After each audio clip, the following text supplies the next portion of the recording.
ನಮ್ಮ ಅಧ್ಯಕ್ಷರಿಗೂ ಹೇಳಿದೆ, ನೀವು ನಂದು ಅಧ್ಯಕ್ಷ ಆಗೋದೇ ನಾನು ಮಂತ್ರಿ ಆಗಬೇಕಾಯ್ತು ಅನ್ನೋ ಭಾವನೆ ಬೇಡ. ಇದೇ ಮನೆಯಲ್ಲಿ ಆ ಸ್ಥಾನದಲ್ಲಿ ಕೂತಂತ SM ಕೃಷ್ಣರವರು ರಾಜ್ಯದ ಮುಖ್ಯಮಂತ್ರಿ ಆದರು. ನಮ್ಮ ಜಗದೀಶ್ ಶೆಟ್ಟರ್ ಅವರು ಕೂಡ ರಾಜ್ಯದ ಮುಖ್ಯಮಂತ್ರಿ ಆದರು. ಸೊ ಹಂಗೆ ರಾಜಕಾರಣದಲ್ಲಿ ಯಾವ ಕುರ್ಚಿ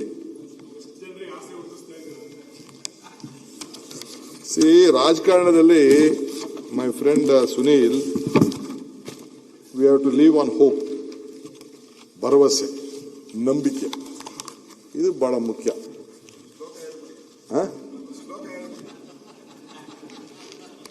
ನಿಮ್ ಶ್ಲೋಕಕ್ಕೆ ಅಭಿಮಾನಿಗಳಾಗ್ಬಿಟ್ಟವ್ರೆ. ಇವರು ಉಪಾಧ್ಯಕ್ಷ ಆಯ್ಕೆ ಆಗಿರೋದು ಅವಿರೋಧವಾಗುವಲ್ಲ, ನಿಮ್ಮಿಂದಲ್ಲ, ಟೈಪಿಂಗ್ ಎರರ್ ಇಂದ ಆಗಿರೋದು ಅವ್ರ ಆಯ್ಕೆ. ಟೈಪಿಂಗ್ ಮಿಸ್ಟೇಕ್ ಅದು. ಆಯ್ತಪ್ಪ, ಸುನೀಲ್ ಅಣ್ಣ ಏನ್ ಹೇಳ್ತಾನೆ ನಾವು ಅದನ್ನೇ ಒಪ್ಕೊಬಿಡೋಣ. ಒಟ್ಟೊಳಗೆ ಆ ಸ್ಥಾನದಲ್ಲಿ ಕೂತಿದ್ದೀವಿ, ಕುಣಿಸಿದೀವಿ. ಈ ನೀವೆಲ್ಲ ಸೇರಿ 224 ಜನನು ಸೇರಿ ಅವ್ರನ್ನ ಕುಣಿಸಿದ್ದಾರೆ. ಅದರದೇನು ನಮ್ದು ಅನುಮಾನ ಏನಿಲ್ಲ. ಟೈಪಿಂಗು ಮತ್ತೊಂದು ಪಾಲಿಟಿಕ್ಸ್ ಅಲ್ಲಿ ಜಗ್ಗಾಟ ನಿಮ್ಮಲ್ಲೂ ನಡೀತದೆ, ನಮ್ಮಲ್ಲೂ ನಡೀತದೆ. ಬಟ್ ಇಲ್ಲಿ ನಮ್ಮಲ್ಲಿ ಯಾವ ಜಗ್ಗಾಟನೂ ಆಗ್ಲಿಲ್ಲ. ಅವ್ನು ಮನವೊಲಿಸೋದು ನನಗೆ ಸ್ವಲ್ಪ ಕಷ್ಟ ಆಯ್ತು ಅಷ್ಟೇ. ಯಾಕೆಂದ್ರೆ ಪಾಪ ಯಾರು ತಯಾರಿದ್ದಿಲ್ಲ, ಎಲ್ಲದಕ್ಕಿಂತ ಹೆಚ್ಚು ಅವ್ರನ್ನ ಮನವೊಲಿಸಿದಾಗ ನಿಮ್ ಟೈಮ್ ಆಗಿರ್ಬೇಕು ಮೋಸ್ಟ್ಲಿ. ನಿಮ್ಗೂ ಆ ಪರಿಸ್ಥಿತಿ ಬರ್ತದೆ.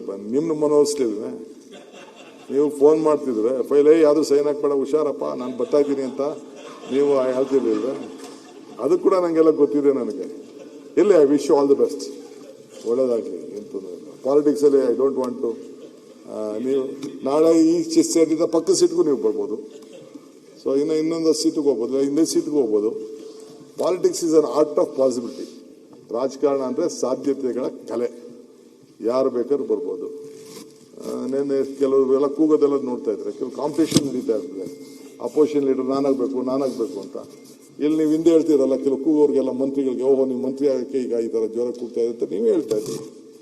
ಹಂಗೆ ಇವೆಲ್ಲ ಆಗ್ತಾಯಿದೆ. ಅಧ್ಯಕ್ಷ, ಬಹಳ ವಿಚಾರಗಳನ್ನ ನಾನು ಲಾಸ್ಟ್ ಟೈಮೇ ಮಾತಾಡಬೇಕಾಯ್ತು. ನಾನು ಮಾತಾಡಕ್ಕೆ ಹೋಗಲಿಲ್ಲ. ಯಾಕೆಂದ್ರೆ ನಮ್ಮ ಸ್ನೇಹಿತರುಗಳೆಲ್ಲ ಹೊರಗಡೆ ಇದ್ರು. ಇವತ್ತು ನಾನು ನನ್ನ ಅಶೋಕ್ ಮತ್ತು ಅವರ ತಂಡ ವಿಜೇಂದ್ರ ಅವ್ರ ಮೇಲೆ ನನಗೆ ಬಹಳ ಮನಸ್ಸಿಗೆ ಬೇಜಾರಾಗ್ತಿದೆ. ನನಗೆ ಅಟ್ಲೀಸ್ಟ್ ಒಂದು 2-3 ದಿನ ಕುಂಡಿಸ್ಕೊಂಡು ನಾನು ಏನು ಹೇಳ್ತೀನಿ, ನನ್ನ ವಿಚಾರ ಏನು ಹೇಳ್ತೀನಿ ಕೇಳ್ರಿ ಅಂತಂದ್ರೆ ಕೇಳ್ದೇನೆ ಬರೀ ಬತ್ತಿದಂಗೆ ಧಿಕ್ಕಾರ ಧಿಕ್ಕಾರ ಧಿಕ್ಕಾರ ಅಂತೇಳಿ ಕರೆದು ನನಗೆ ಮನಸ್ಸಿಗೆ ಆಳವಾದಂತ ಗಾಯ ಎದೆ ಮೇಲೆ ನಾಟ್ಬಿಟ್ಟಿದ್ದಾರೆ. ಇಲ್ಲಪ್ಪ, ಇರೋದು ಹೇಳ್ತಾ ಇದ್ದೀನಿ. ಮನ್ಸಿಗೆ ಆದವ್ ನನಗೆ ಮಾತ್ರ ಗೊತ್ತಾ ನೋವು. ನಾನು ಪ್ರಜಾಪ್ರಭುತ್ವ ವ್ಯವಸ್ಥೆಯಲ್ಲಿ ನಾವೆಲ್ಲ ಕೆಲಸ ಮಾಡ್ಬೇಕಲ್ವಾ. ಯಾರು ಪರ್ಮನೆಂಟು? ಎಷ್ಟು ಜನ ಈಗ ಇಲ್ಲಿರೋರು ಒಂದು ಸುಮಾರು 15 ಜನ ಇರಬೇಕು ನಮ್ಮಲ್ಲಿ. ಬೇರೆ ಪಾರ್ಟಿಯಿಂದ ಬಂದವ್ರನ್ನೆಲ್ಲ ನಾವು ಮಂತ್ರಿ ಮಾಡ್ಕೊಂಡಿದ್ದೀವಿ. ನೋಡಿ, ಅವ್ರು 8 ಜನ. ಈಗ ನಿಮ್ಮಲ್ಲಿ ನೀವು ಎಷ್ಟು ಜನ ಮಾಡ್ಕೊಂಡಿದ್ದೀರಿ? ಈಗ ಸೆಂಟ್ರಲ್ ಮಿನಿಸ್ಟರ್ಸ್ ಅಲ್ಲಿ ಎಷ್ಟು ಜನ ಬೇರೆ ಪಾರ್ಟಿಯಿಂದ ಬಂದವ್ರು ಮಾಡ್ಕೊಂಡಿದ್ರಿ? ಸೊ ಪಾಲಿಟಿಕ್ಸ್ ಅಲ್ಲಿ ಇವೆಲ್ಲ ಆಗದೆ. ಇದೇನು ಪರ್ಮನೆಂಟ್ ಏನಿಲ್ಲ. ಇದು ಯಾರನ್ನು ಯಾರ್ಯಾವ ಟೈಮಲ್ಲಿ ಏನೇನು ಆಗ್ತಾರೋ ಅಂತ. ಈಗ ಯಡಿಯೂರಪ್ಪನವರು ಬೇರೆ ಪಾರ್ಟಿನೇ ಕಟ್ಟಿದ್ರು. ಅವರು ತಿರ್ಗಾ ಬಂದು ನೆಕ್ಸ್ಟ್ ಟರ್ಮ್ಗೆ ಈ became A chief minister. So ಏನೇನು ಭಾಷೆ ಆಗಿತ್ತು, ಏನೇನು ಮಾತಾಗಿತ್ತು ಅಂತ ಎಲ್ಲ ಕೂಡ ನನಗೂ ಅರಿವಿದೆ, ದಾಖಲೆಲಿದೆ. ಸೊ ಅದನ್ನು ನಾನು ಯಾರನ್ನೂ ಅಳಗಳ್ದಿಲ್ಲ, ಅವ್ರನ್ನ ಟೀಕೆನೂ ಮಾಡಾಕಿಲ್ಲ. ಇಟ್ ಇಸ್ ಸಾಂದರ್ಭಿಕವಾಗಿ ಅವರವರ ಬದುಕಿನಲ್ಲಿ ಅವ್ರ ರಾಜಕೀಯದ ಏನು ಕೆಲವು ಛಲ ಇರ್ತದಲ್ಲ, ಆ ಛಲದಲ್ಲಿ ಅವರೆಲ್ಲ ಹೋರಾಟ ಮಾಡ್ಕೊಂಡಿರ್ತಾರೆ. ನಿಮಗೂ ಅನಿವಾರ್ಯತೆಯಿಂದ ವಾಪಸ್ ನೀವು ತೆಗೆದುಕೊಂಡ್ರಿ, ನೀವು ಮಾಡಿದ್ರಿ, ಬಹಳ ಸಂತೋಷ. ಅವ್ರದ್ದೇ ಆದಂತ ರೀತಿ ಕಾಂಟ್ರಿಬ್ಯೂಷನ್ ಮಾಡಿದ್ದಾರೆ, ಅದಕ್ಕೇನು ನಮ್ದಿಲ್ಲ.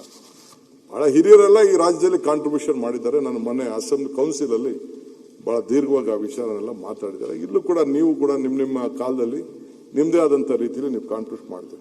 ಬಟ್ ನಾನು ಒಂದು ಹೇಳಲಿಕ್ಕೆ ನಾನು ಬಯಸ್ತೇನೆ, ಈ ಸ್ಥಾನದಲ್ಲಿ ಕೂತ್ಕೊಂಡು ನಾನು ಬಹಳ ಶ್ರಮಪಟ್ಟು ಈ ಸ್ಥಾನಕ್ಕೆ ಆಸ್ ಎ ಸ್ಟೂಡೆಂಟ್ ಲೀಡರ್ ಬೆಂಗಳೂರಿಗೆ ರಾಜಕಾರಣನೇ ಮಾಡಬೇಕು ಅಂತ ಬಂದಂತ. ನಾನು ವಿದ್ಯಾಭ್ಯಾಸಕ್ಕೆ ಬಂದರೂ ಕೂಡ ನಾನು ರಾಜಕೀಯನೇ ಮಾಡಬೇಕು ಅಂತೇಳಿ ನನ್ನ ವಿದ್ಯಾರ್ಥಿ PUC ಇಂದನೇ ಎಲೆಕ್ಷನ್ ನಿಂತ್ಕೊಂಡವನು.